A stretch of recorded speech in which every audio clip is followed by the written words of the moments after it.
How do I see who's who? Hi, good evening, Dr. Subramanyam here, Amit, and I can see Amitos and Param. Yes, can you see me and can you hear me?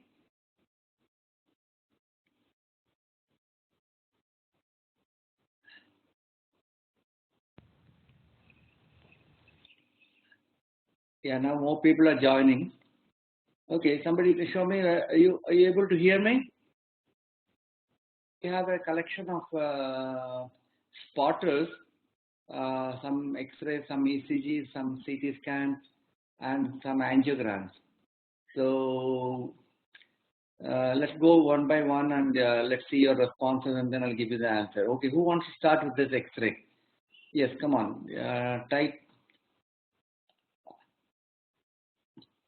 Yes. Who's situs ambiguous? Levocardia. Yes, go ahead. Correct.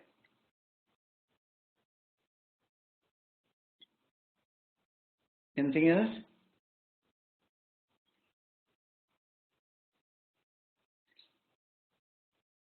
Oligemic lung fields. Yes.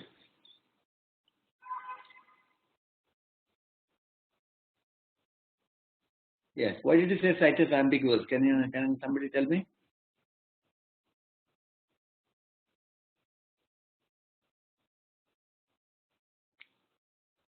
Situs ambiguous. Why is it situs ambiguous?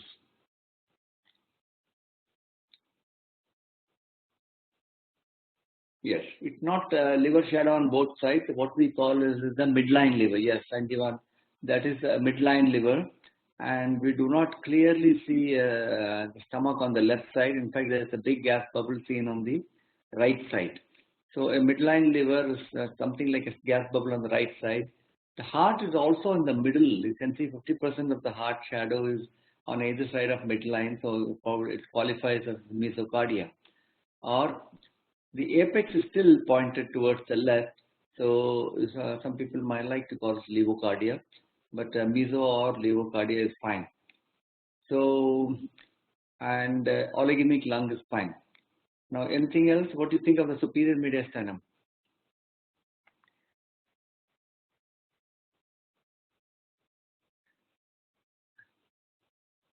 The superior mediastinum appears to be wide, isn't it? Normally, the heart is bigger than the superior mediastinum. Here, the superior mediastinum is as wide as almost as wide as the heart itself. For some reason, the superior mediastinum is wide. Now, can somebody tell me why that is wide?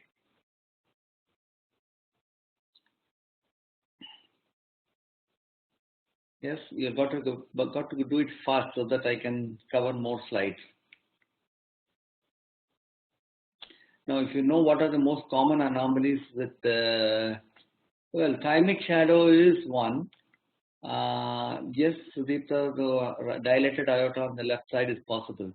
Now, the way to answer that question is you have to think of what are the most common abnormalities in situs ambiguous mesocardia, and then you will automatically think of what are the causes of a wide superior mediastinum.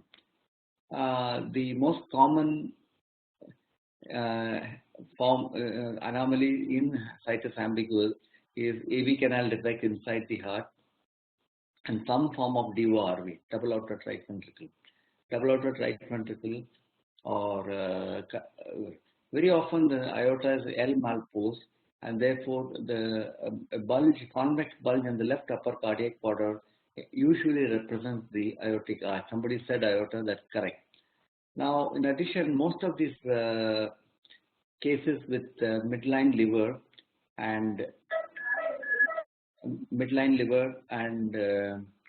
the ambiguous situation has bilateral SVCs. So you have all the structures in the pyramidestinum, two SVCs, one aorta forming the cardiac border. In addition, the thymus lead is there. One more structure could also be part of the superior mediastinum, with many of these cases are associated with anomalous pulmonary venous connection. So if you have a vertical vein on somewhere in the mediastinum going upward towards the SVC, the superior mediastinum could be wide.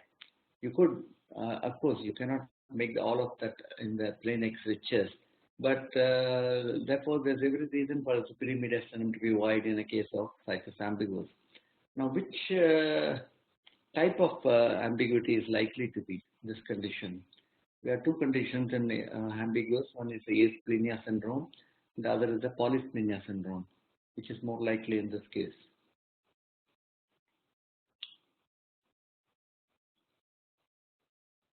Anybody? Asplenia, yes. That's the most common variety associated with oligemic lungs and often pulmonary atresia. And therefore, asplenia is also called bilateral right-sidedness. And it's often associated with, again, bilateral SVCs. And of course, intracardiac, there are a wide variety of anomalies noted. So that's what I wanted to show in this X-ray. You can also see that the abdominal viscera possibly could be abnormal. The gut rotation would be abnormal, and therefore there could be additional anomalies in the chest.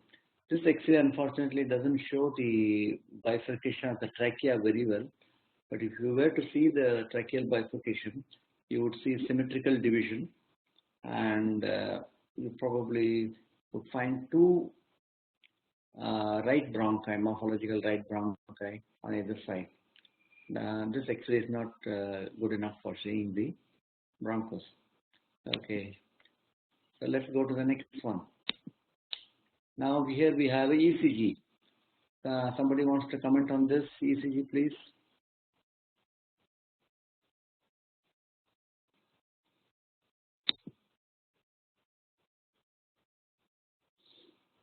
I'll give you 20 seconds to have a look at the ECG and tell me what you think it is. You don't have to describe the ECG in great detail. Sorry, I missed that. Just tell me what you think is abnormal in this ECG.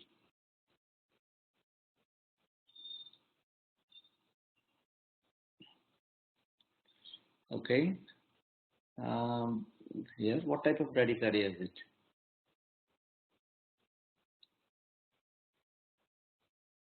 Sinus bradycardia, okay. The rate is around 1, 2, 3, 4, 5, 6, 7. Yeah, less than 50. I agree, sinus bradycardia. What else?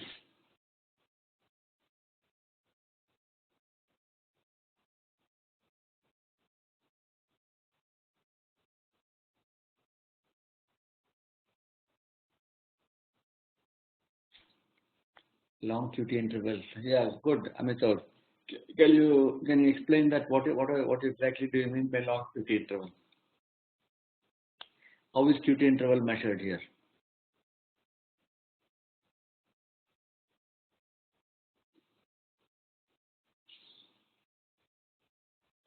Okay, QT interval is measured from the beginning of the QRS complex to the end of the T wave, in whichever lead it is longest.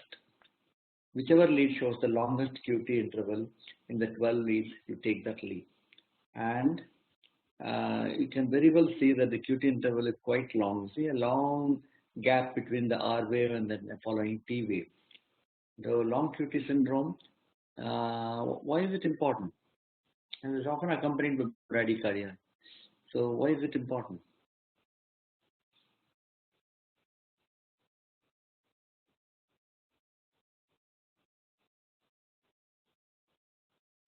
Yes, who's answering? Sudden cardiac death. Well, you got to be more precise than that. Number of conditions for sudden cardiac death can lead to ventricular tachycardia, Sanjeevan. Yes. So long QT interval. The QT interval represents the time when the myocardium is repolarizing, recovering from the preceding depolarization, and that's the time when it is most prone to develop reentrant arrhythmia.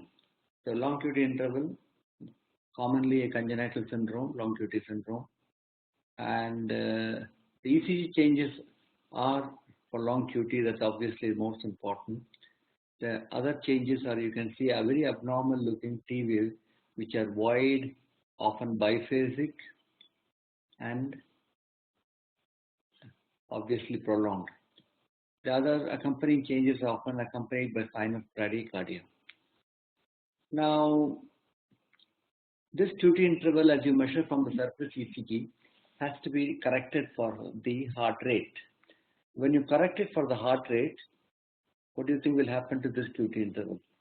Will it become longer or will it become shorter than what you see here? See, for example, here I see a QT interval of about 1, 2, 3, so 20, 60, about 70 milliseconds. Here, from here to here is 70. So when I correct it for heart rate, do you think the QT interval will be longer than this or shorter than this?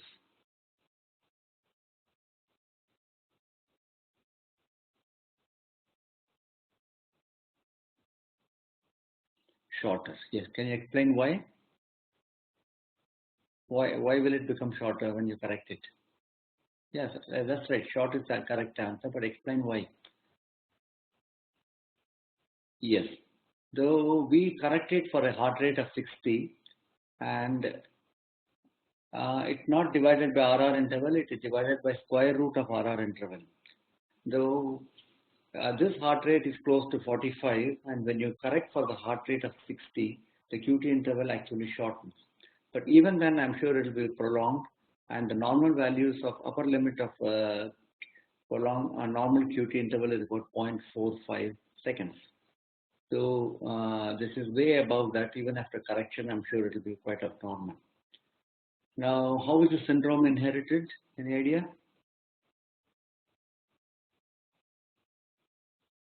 Two questions. One, how it is inherited, and what are the accompanying abnormalities that you get? Autosomal dominant, agreed. Autosomal recessive. So different patterns of inheritance have been described. Both autosomal dominant and autosomal recessive have been described. You're right. Deafness. Okay. Yes. Okay. So they're prone to sudden cardiac death. Okay. I think that's enough for this quarters. Right. Here you have a CT scan. I want you to look at all the sections. I'll give you 30 seconds to examine the 4 sections here, and you have to tell me what it shows.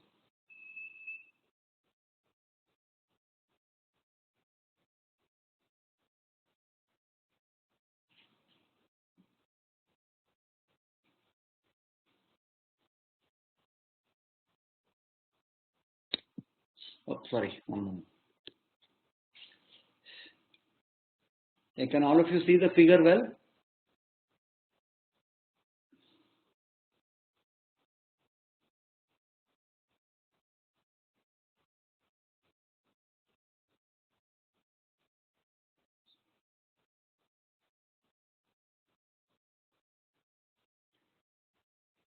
Okay, come on, who is volunteering?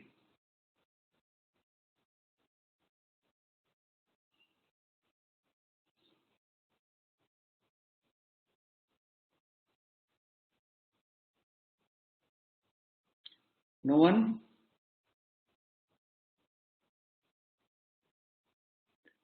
Give some hints, sir. Okay.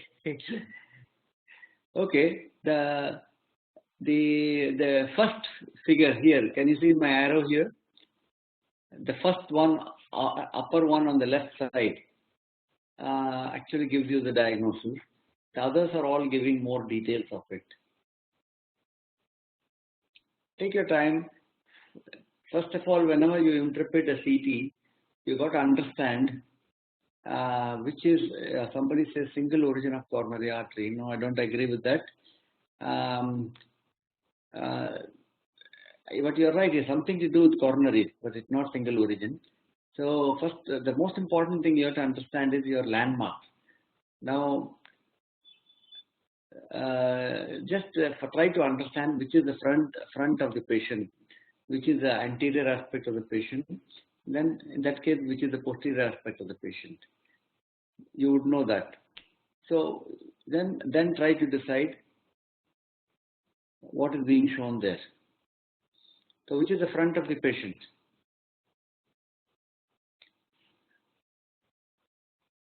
Intramural. Intramural is part of the answer. You're not told me the real diagnosis yet. Now just you can see this is the sternum, two sternal plates here. So this obviously this is the anterior portion of the chest, and this must be the posterior portion. So this is the aortic root. Obviously, you can see three sinuses, and behind this aorta is the left atrium with pulmonary veins coming into it. So that's all very easy. Now, obviously, what is being shown is of interest here. Now, can you see three sinuses here? One sinus here, one sinus here, and one sinus here. Now, which is which sinus? Can somebody tell me? Obviously, I told you front and back is important, anterior and posterior. Now, which is this sinus? Which is the anteriormost sinus in the aorta? Right corner sinus is anteriormost sinus. So this is the right sinus.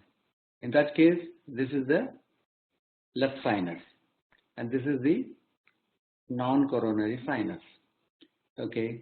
Now, what is the coronary artery coming from the left sinus? Here.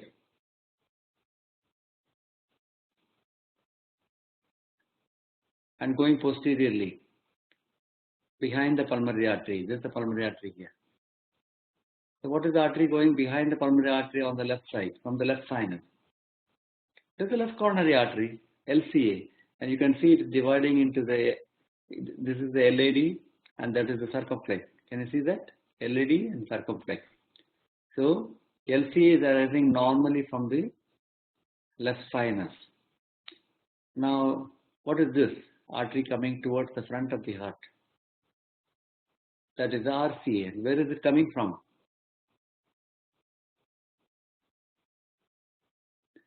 No, it's not coming from our right coronary sinus. It's coming from the left sinus. The right sinus is here. This is going between the aorta and pulmonary artery and coming from the left sinus. It's not coming from LAD either. It's coming from the left sinus. So you can see it's joining here. It's not coming from the circumflex. LCA is here and the RCA is here. It's joining here. So both coronary arteries are arising separately from the left sinus of Valsalva. So this is the diagnostic image. So right sinus, left sinus, non-coronary sinus. You can see this valve here in between. Can you see that? The Mercedes-Benz sign here. So this is the commissure, and the right coronary artery is coming from here, and the left coronary artery is coming from here. Both coming from the left sinus of Valsalva. So what is interesting about it? Let it come from the left sinus, so what?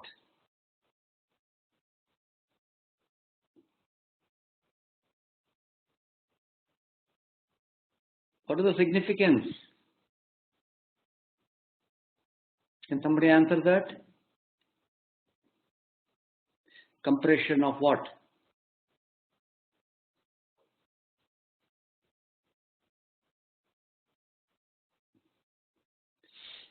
So if you notice, the proximal portion of the right coronary artery is coming in between the aorta and the pulmonary artery. This is the pulmonary artery and this is the aorta. The initial portion is coming between the two arteries, and the first few millimeters of it will be inside the aortic wall, and that is what is called the intramural portion.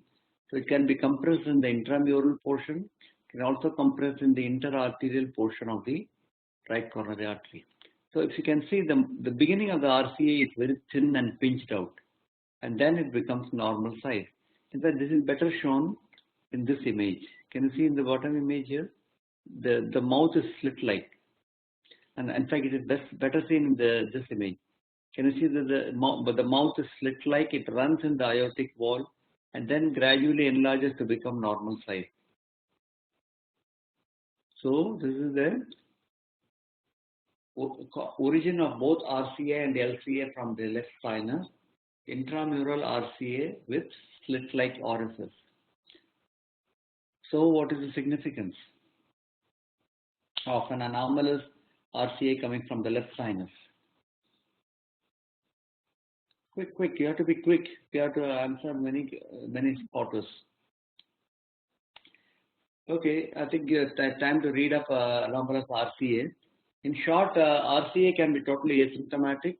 Occasionally, it does cause compression and ischemia. If there is definite evidence of well, this is not transposition. This is a normal heart otherwise. We're not talking of transposition here. This is an adult lady with anomalous coronary artery arising from left sinus. So we're talking of a heart with no other disease. So the patient is asymptomatic, no demonstrable ischemia, we don't treat it for anomalous RCA. If the patient has any evidence of demonstrable ischemia, then we need to do some form of revascularization for the right coronary artery. Okay. Now you see a full volume reconstruction of the same patient. You can see the full volume reconstruction, and this is you are looking at the heart from the front, and part of the pulmonary artery has been chopped out in the CT image. So this is the RV outflow, and then it goes like this into the main pulmonary artery and PA bifurcation. Now here you are seeing the aorta through the posterior wall of the PA. Can you see this? This is the left sinus, this is the right sinus. And left coronary artery is coming from left sinus, dividing into LAD and circumflex artery, going in the left AV groove. From the same left sinus, the RCA is coming, going in between, this is the aorta and this is the PA. This gray thing is the PA. So the RCA is going between the aorta and PA and going to the right AV groove. So this is the full volume reconstruction of the anomalous RCA from left sinus with an interarterial course. Okay? Was that clear? Right.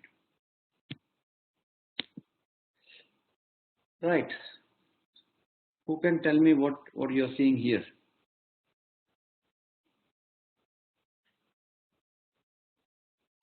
Okay, that's very easy. Balloon atrial septostomy, but that's not what I'm going to ask you. What balloon is this?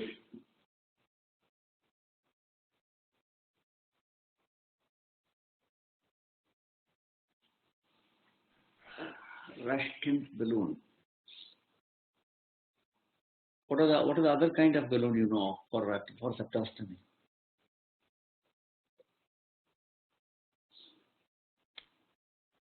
What is Z5? What is Z5?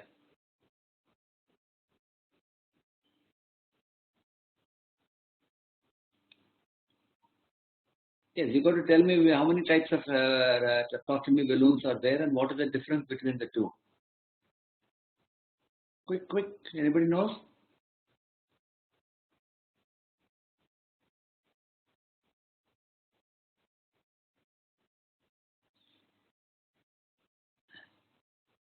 Somebody said Z5. Okay. There are two types of septostomy balloon. One is a conventional Rashkin balloon, which was made by Bard earlier, and now it is being marketed by Medtronic. It is an oven Dacron catheter with a latex balloon. It comes both in 5 and 6 French sizes. The balloon is made of latex. It has no end hole. Therefore, you do not have you can't pass a wire through that balloon catheter, and you don't have access to the distal chamber. So the manipulation is based purely on the shape of the catheter. Oven Dacron retains its shape, and therefore oven Dacron latex balloon no end hole. That is the difference. Whereas the newer Med balloon, that's the Z5 you are talking about. New Med balloon is the conventional polyethylene material. This has an end hole. So they got two lumens. One is a central hole, you can pass a wire through that, and the other lumen communicates with the balloon. Again, you have 4 French and 5 French sizes. So the advantage is if for difficult entry into LA, you can pass a very thin 014 or 018 guide wire and use it to track the balloon catheter into LA. So basically I put up this, and you must know the hardware used in CAT. There are two types of septostomy catheters. One is the pneumat balloon, and the older type is the Rashkin latex balloon. Okay? Right. Quick spotter, not much talk others. Quickly, who can describe this X-ray?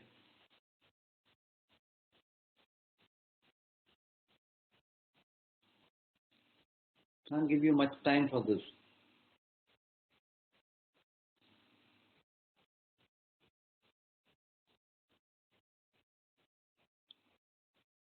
PAH, Ambar Kumar. PAH. I'm sorry, well, I don't know what waterfall sign is. Can you please describe what waterfall sign is?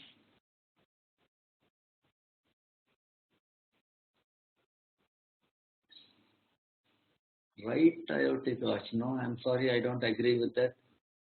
So, one person said, well, two people said high PA pressures in pulmonary hypertension. One said the pruning, one said right aortic arch, and one said something else. No other opinion? Okay, have a look again. The hilar pulmonary arteries are very dilated, I agree. But then, if RPA and LP are dilated due to high pressure, don't you think the main pulmonary artery should also be dilated? Yes, I agree. Some cardiomegaly is there. But if RPA and LP are dilated to this extent, don't you think the main pulmonary artery should be dilated? Yes, somebody got the answer now. So basically, this is a heart which is mildly enlarged. The RV is rounded and lifted off from the diaphragm, therefore very suggestive of right ventricular hypertrophy. You can see that the main pulmonary artery segment is concave. It's not bulging. It's concave here, and therefore the RVOT and the main pulmonary artery segment must be small, indicating that there cannot be pulmonary hypertension. Whereas the branch PAs are very hugely dilated, and peripheral vessels are traceable till the periphery. You can trace vessels right till the periphery, but they are not unduly large. They're quite thin as compared to the hilar arteries.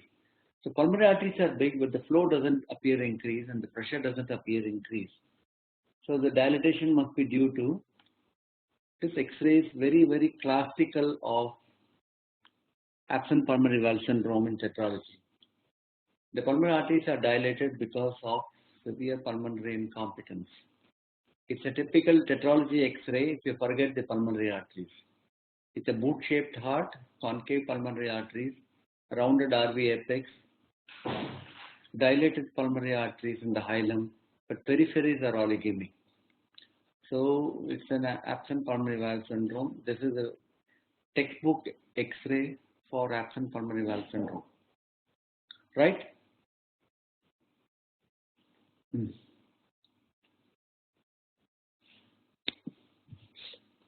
Okay.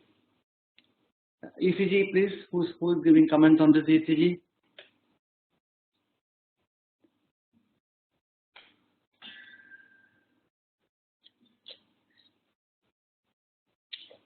I'll give you 15 seconds and then I'll give you a hint.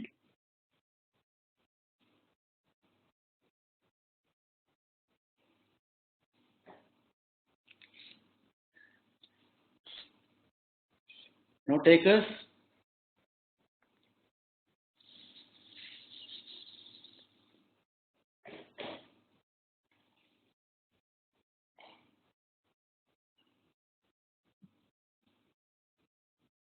Irregular rhythm. No, I'm afraid Amit. I think it's a very regular rhythm. What's wrong with the rhythm? Nothing.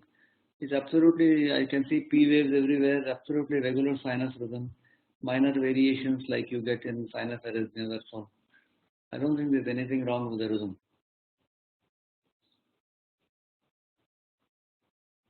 Okay, one hint. V1 is the clue. Lead V1.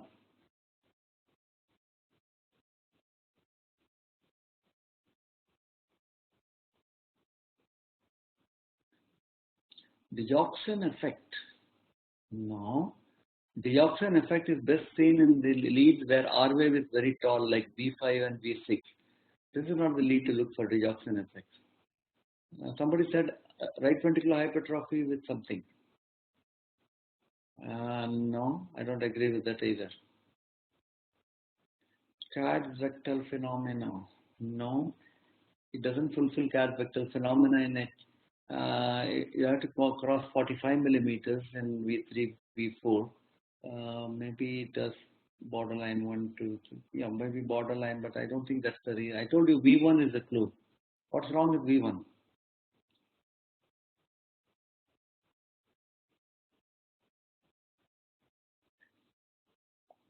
This is not right bundle branch block. Right bundle branch block QRS should be wide. The second peak must be taller than the first peak. It should have a RSR pattern. The QRS should be more than 0.12 seconds in width. So this is not RBB.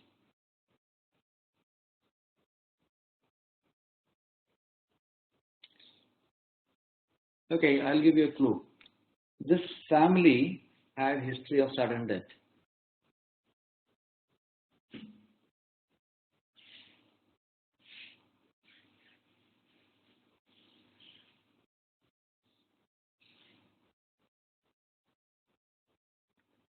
Okay. Epsilon wave. What is epsilon wave?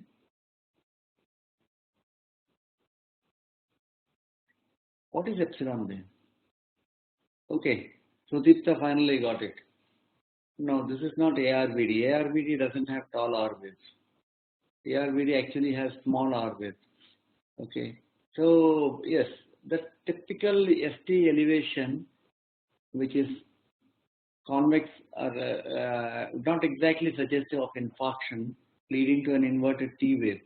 This, and with a history of family history of sudden cardiac death, is very suggestive of Brugada syndrome. Brugada syndrome is a there are a few syndromes in ECG diagnosis which are associated with sudden cardiac death and serious arrhythmia. One is long QT syndrome. The other one is WPW. Third one is Brugada syndrome, and of course arrhythmogenic RV dysplasia. So you must be familiar with this Brugada syndrome. Now I'm not going into the details of Brugada now. Please go and read Brugada syndrome. There are three different varieties of ECG patterns described in Brugada, and please read up the differences. And that's important for both pediatric and adult cardiologists. So please read up Brugada syndrome.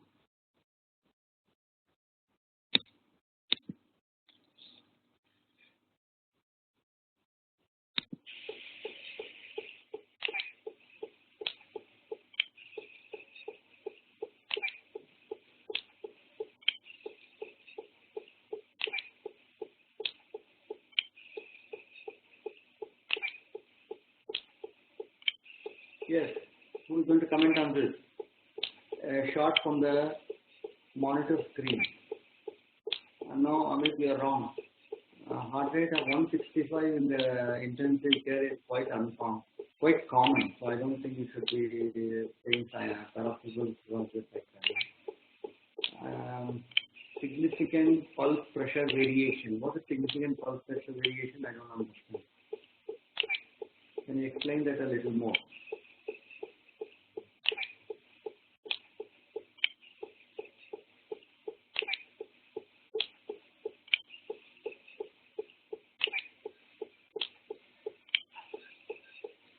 Yes, anybody? Pulsus paradoxus. Yes, can you explain what is Pulsus paradoxus?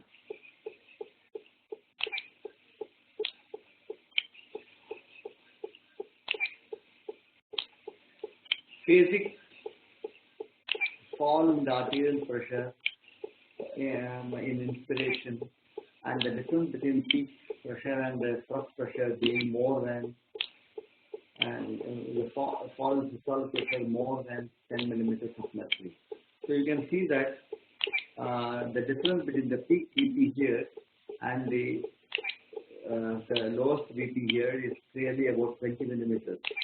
Therefore, marked variation in the arterial pressure, systolic pressure, with inspiration and expiration is called pulsus paradoxus. In the intensive care cardiac ICU, pediatric ICU, why is it important? What does it indicate? In the pediatric ICU, what does it indicate? Cardiac tamponade, yes. ICU, if you have pulsus paradoxus, it indicates cardiac tamponade. Any other cause? Any other cause?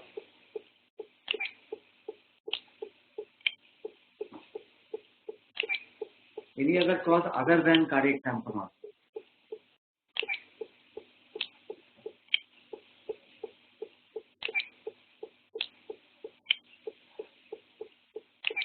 Pneumothorax, yes. Pneumothorax is one. Yes, airway obstruction. Airway, severe bronchial constriction or even large airway constriction, severe laryngeal constriction can cause pulsus paradoxus. Good. So you must be able to identify pulsus paradoxus by an arterial pressure tracing. Well, very clearly seen here. Sorry.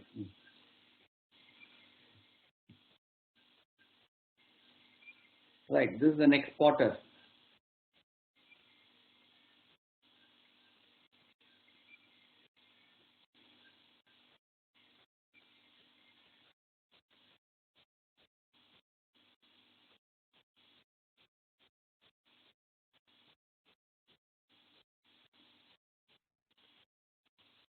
Can anybody identify what this is?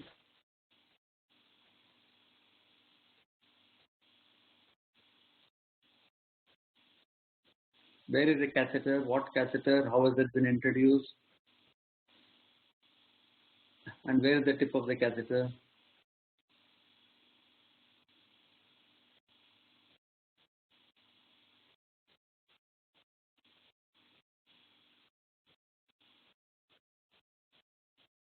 In the pericardial space. Very good, Ronak. That's correct. This belongs to the previous patient, the one I showed you at tamponade, the same patient. So can you tell me what has been done here? What has been done? From the subxiphoid approach, a puncture has been done, and over a wire, a pigtail catheter has been introduced into the pericardial space.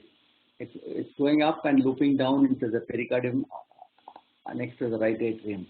Now, this can be easily mistaken for entry into the tricuspid valve, right ventricle, pulmonary artery, into the right pulmonary artery.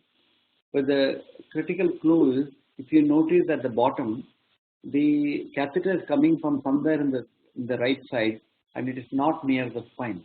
A venous catheter has to come through the IVC, and which will be on the spine, on the right border of the spine. This is coming from somewhere in the right side. Therefore, it is not IVC entry. It comes through a percutaneous approach. Secondly, the movement of the catheter also suggests, because the pulmonary artery movement is quite distinct. If you notice, this catheter is moving with respiration. See that? The tip of the catheter is moving with respiration. The patient is breathing fast, and the tip of the catheter is moving with respiration. Therefore, I think the catheter is in the pericardium, but not inside the heart. Not inside the heart. So the periphery of the pericardium moves with the lungs. Okay? So this is not an intracardiac catheter, but a pericardial catheter.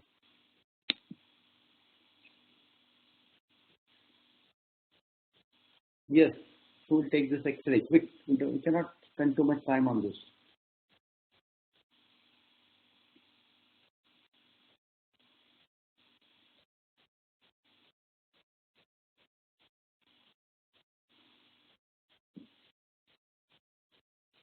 Agon side appearance. Can you describe the agon side appearance, please?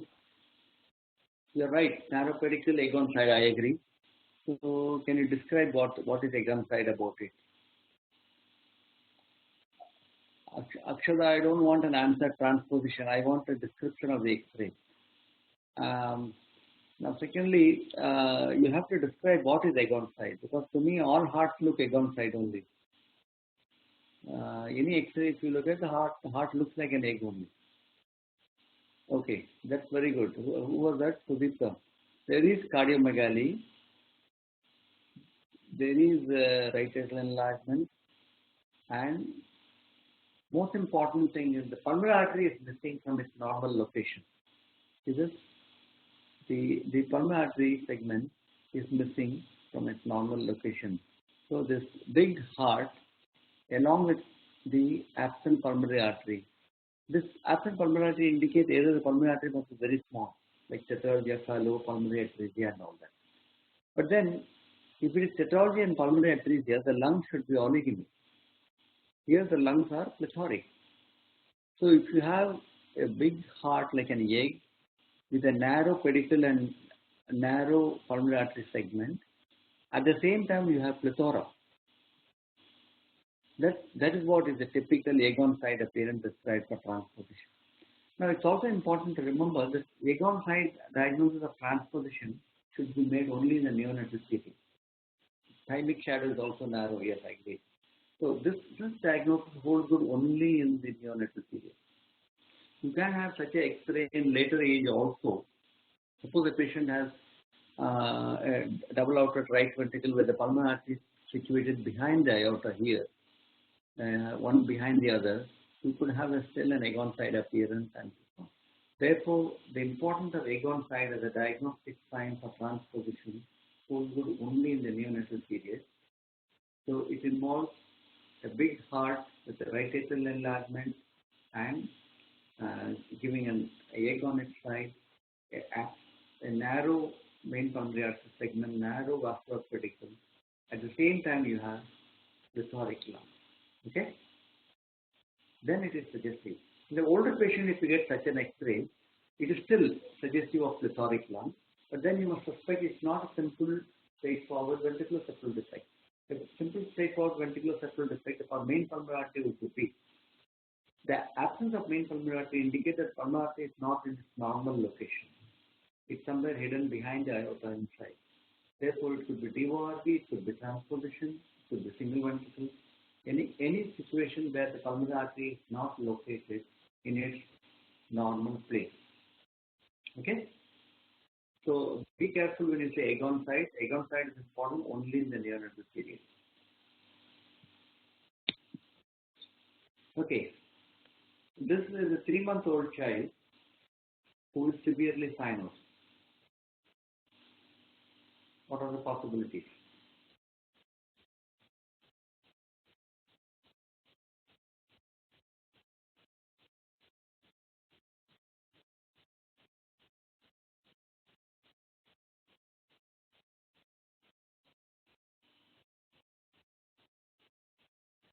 Epstein's anomaly. Epstein's anomaly is one condition which is extremely unlikely in this situation. Can anybody tell me why? If you notice that the right ventricle is markedly hypertrophic, V1, look at the height of the R wave. 1, 2, 3, 4, almost 20 millimeters R wave in V1. Do you get such severe RVH in Epstein's? In fact, RV muscle is poorly developed in Epstein's. So definitely not Epstein's. Okay, Akshata says tetralogy with pulmonary atresia. Any other opinion on that?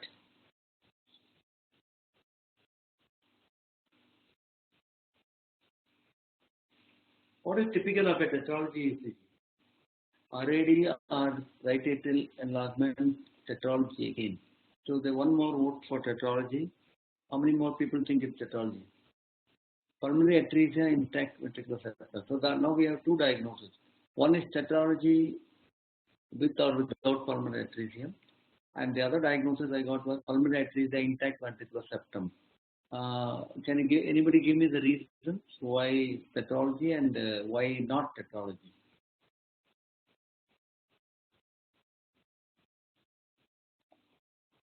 Yeah, who said pulmonary atresia, intact septum? Can you explain?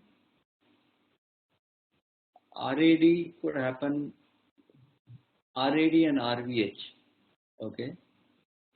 No RS transition. Very good. Sanjivan, I think you got the right answer. Now, right axis deviation and right ventricular hypertrophy goes with RV outflow obstruction. So yes, we think of tetralogy, pulmonary atresia, all those conditions. But then look at V2 and V3. There is no transition at all. The transition is delayed up to V4, V5. That does not happen in tetralogy. Whenever there is a VSD, the RV does not enlarge too much. It's only hypertrophy. And therefore, you get a very early transition in V2.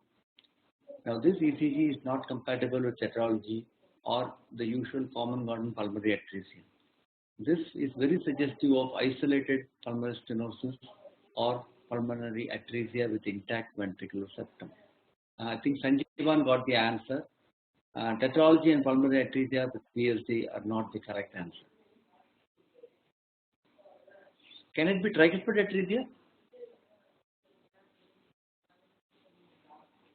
Any takers for why not tricuspid atresia? Yes, severe RVH is not a feature of tricuspid atresia, and the axis is not in favor of tricuspid atresia. Which ventricle hypertrophies in tricuspid atresia? Which ventricle hypertrophies? Complete AV septal defect should also have left axis deviation. Yes, LV hypertrophies in tricuspid atresia, and you should get a superior axis in complete atrioventricular septal defect. So it is not suggestive of tricuspid atresia. It's not suggestive of AV canal defect.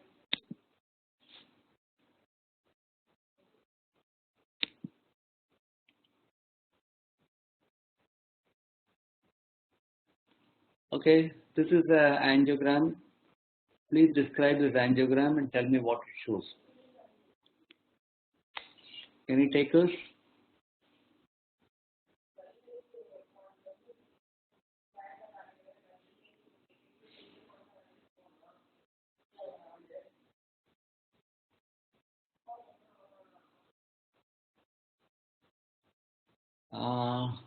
Amitabh says goose neck deformity. Well, no, I don't know what is goose neck. Can you please tell me what it is?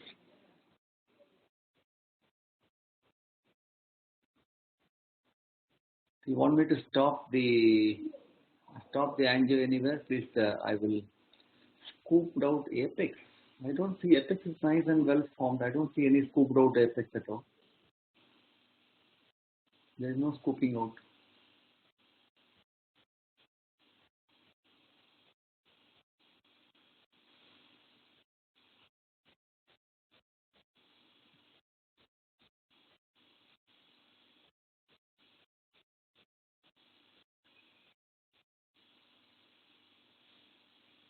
Yeah, describe that frame. That's a diastolic frame I've chosen. Can you please describe that?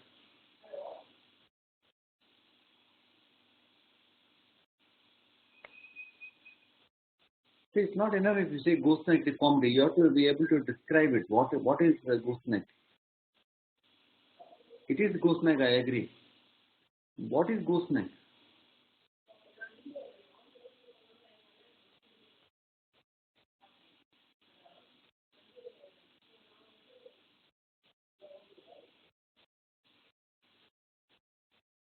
Okay, if anybody shows you this angle, inflow to apex less than outflow. Very good. Yes, Sudeepa, you got it.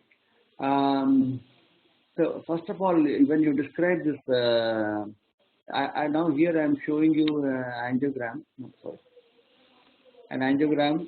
The same angiogram. I made it smaller here, and I'll freeze it. Okay.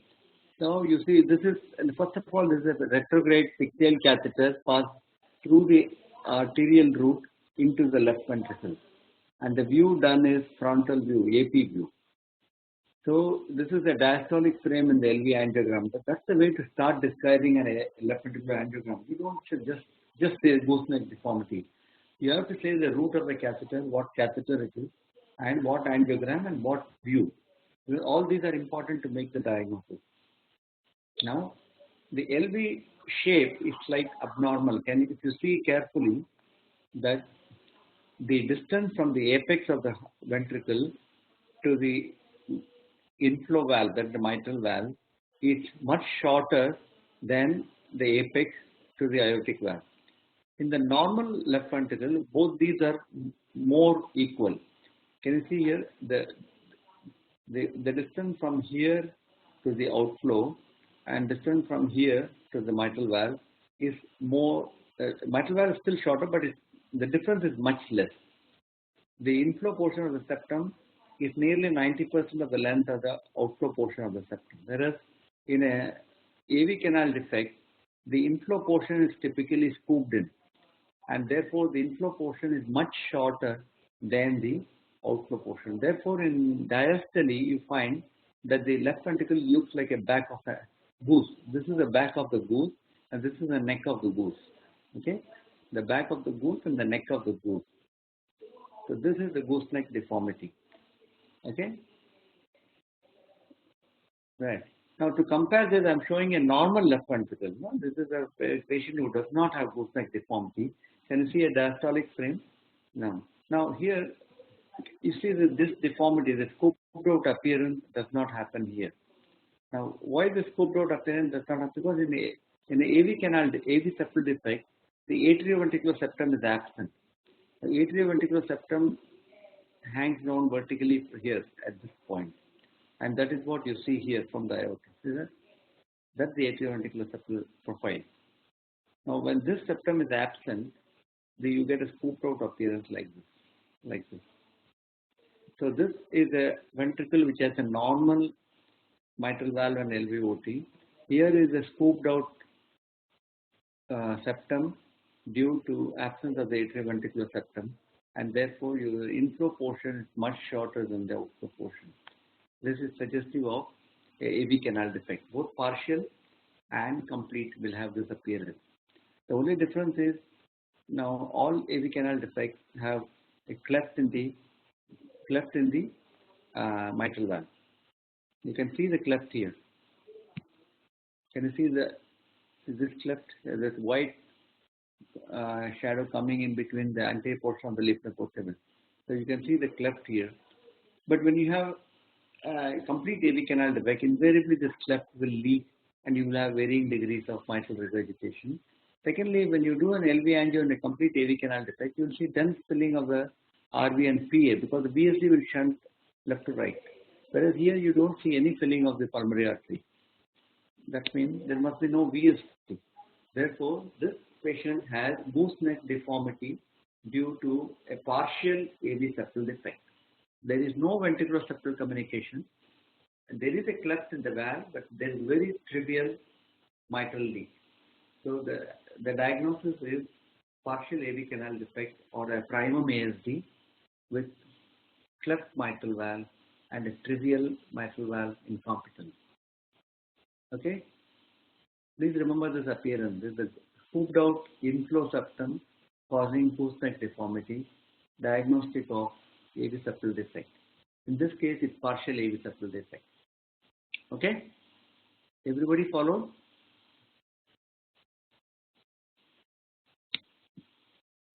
Okay. Another angio here.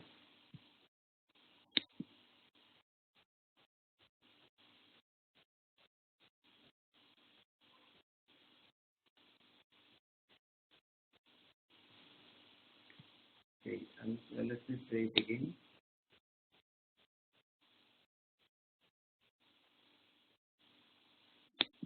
Sorry.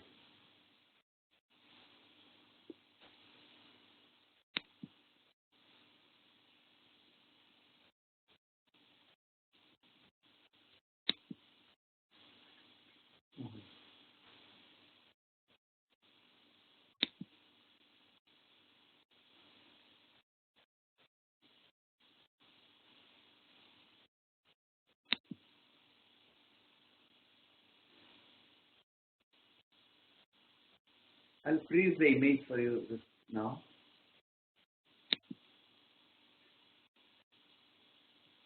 Okay, I've frozen the image now.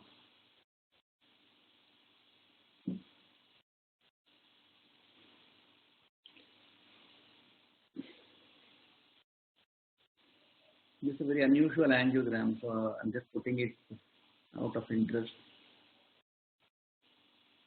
First of all, identify the catheters, the route, Where is the injection being made?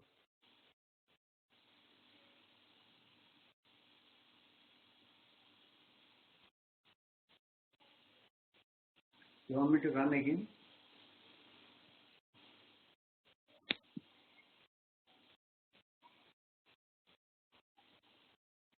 Yes, retrograde aortic catheter. Correct. What catheter is this? RCA catheter. Okay. And where is the catheter tip? Right coronary catheter. Judkins right. Yes. Where is the catheter tip?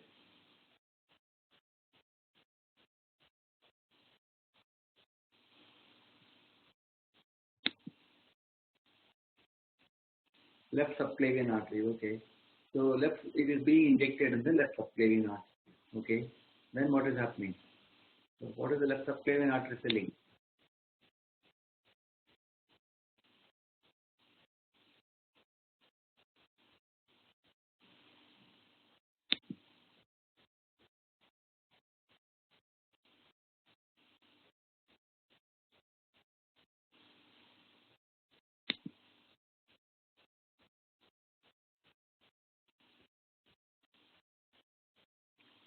No answers?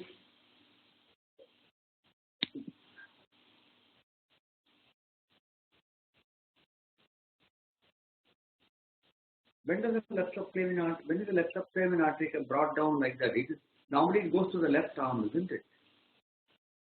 How can the subclavian artery come into the thorax?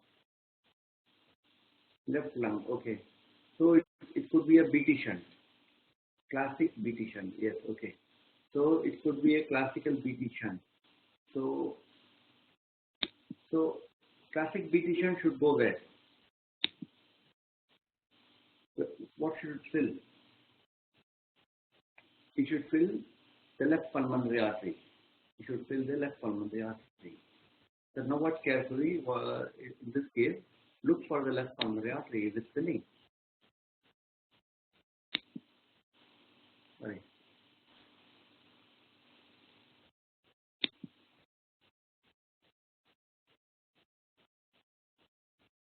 What is filling when the subclavian artery is injected?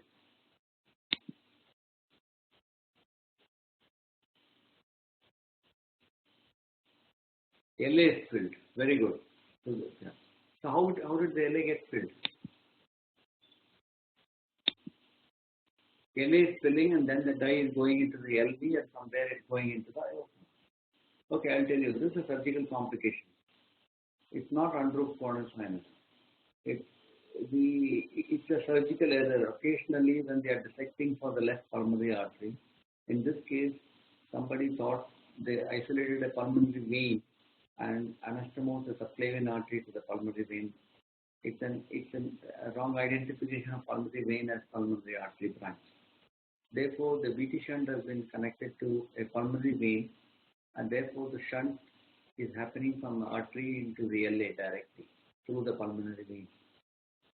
So the patient was in severe heart failure. You can see the patient is ventilated, and the angiogram showed this. It was recognized in the ICU, and they had to be taken back for the shunt to be revised. The patient would be in florid heart failure because an arterial shunt directly going into the LA would cause torrential left to right shunt. Okay? And it would not help to improve the saturation at all because the cyanotic blood would be pushed back to the LA and it doesn't get oxygenated. Therefore, it's an erroneous connection of BT shunt to the pulmonary vein. Okay?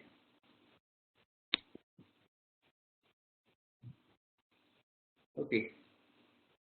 One quick spotter, what does it show?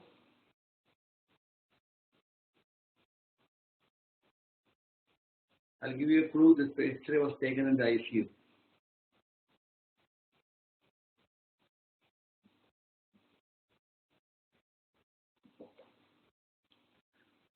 Subcutaneous emphysema. So what must have been done? Pneumopericardium. Yes, pneumopericardium and subcutaneous emphysema. Therefore, it must be a post-op patient.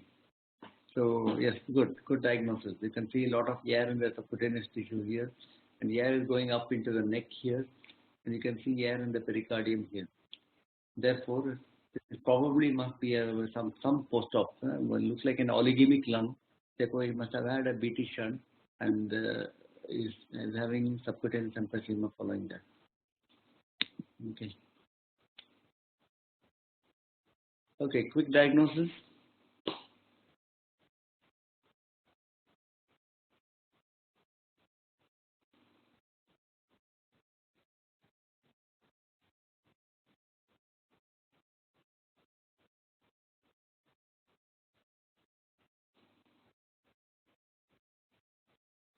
Sudipta says complete heart block. Somebody says 2:1 heart block.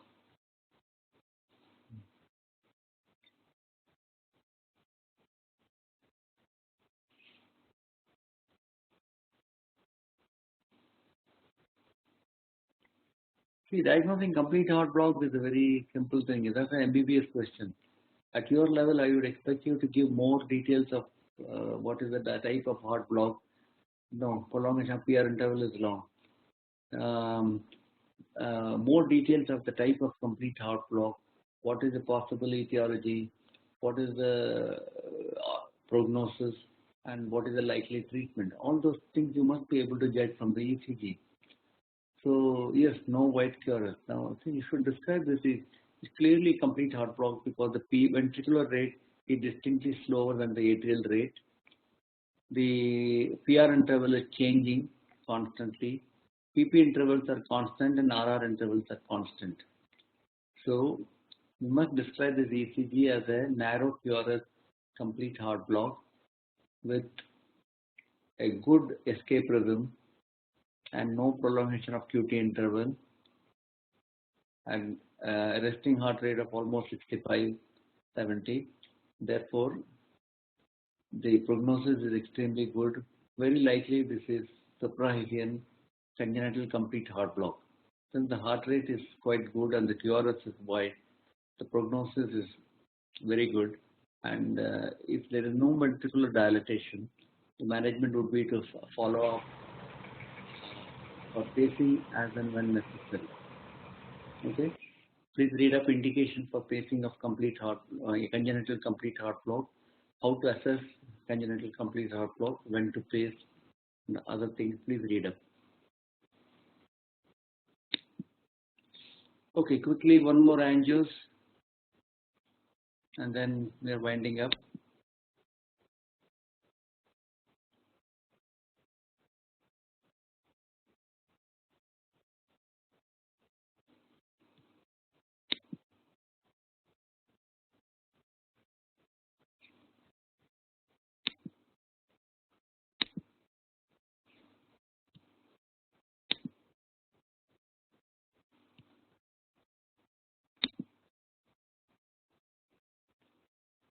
Who is answering?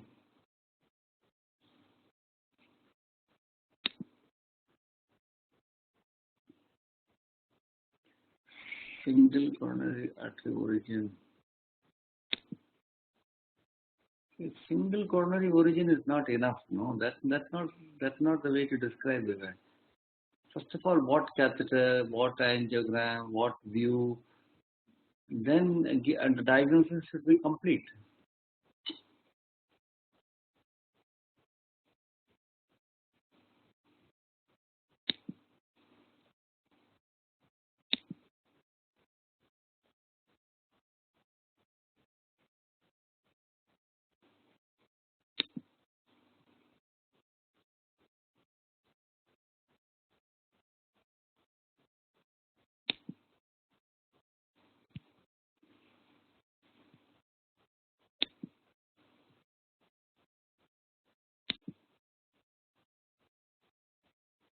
No takers?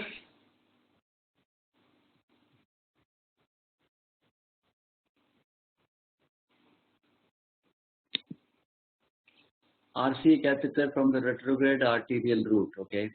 And then you said RAO view, correct?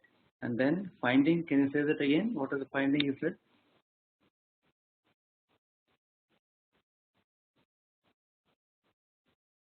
Common origin of RCA left common. From which sinus?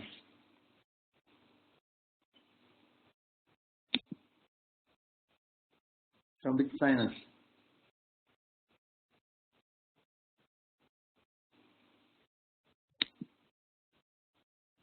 Right sinus. Okay, good. So that's the total diagnosis.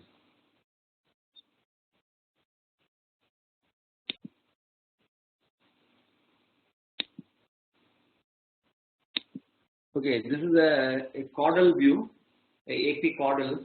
You can see that the left coronary artery is elevated because of the caudal angulation. So it's a common origin from the right sinus. It's the right coronary catheter from right sinus. This is the RCA is going in the right AV groove, and the LCA is going between the aorta and pulmonary artery here, dividing into the left anterior descending and the circumflex. The caudal view separates the circumflex and the LAD, and this is foreshortened because the caudal view, the apex is looking at you, and the LAD is quite foreshortened. On the other hand, this is going in the left AV group. So this represents the AV group. Okay, this represents the AV group. This is the right AV group, and this is the left AV group. This is the anterior interventricular group. Okay. Now, I'm sorry, this is LAO caudal. Now this is AP caudal again. So you can see the right coronary artery coming here, and the LCA going between the aorta and pulmonary artery, divided in circumflex and LAD. So this is the opposite of what I showed you earlier. Earlier I showed an anomalous RCA coming from the left sinus in the CT scan, and this is an angiogram of an anomalous LCA coming from the right sinus. So what do you do with this patient?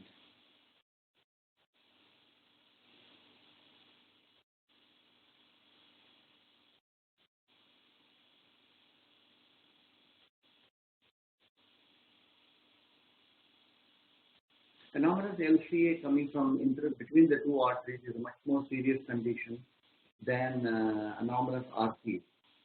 Therefore, you cannot follow this up conservatively. This is a much more significant condition because if the left coronary artery is compressed, the first presentation may be certain cardiac death. So this needs assessment. We need to image carefully the initial portion of the LCA to see whether it is slip-like or whether there is any intramural portion. We also need to look at evidence of ischemia, and if there is evidence of any compression, the revascularization is enough. The prognosis and the management is much more aggressive than what you do in anomalous RCA. So I've shown you one example of anomalous RCA and one anomalous LCA coming from the opposite sinuses. Between the two, the anomalous LCA is more significant, so this worse prognosis and often makes treatment. RCA is a relatively benign condition and we may follow up. Okay, I think that's fine. And so I've shown you about 12 to 13 spotters, the combination of ECGs, X-rays, echo, and angiogram. So I hope that was interesting. So I'll see you some other time. Thank you very much for your attention.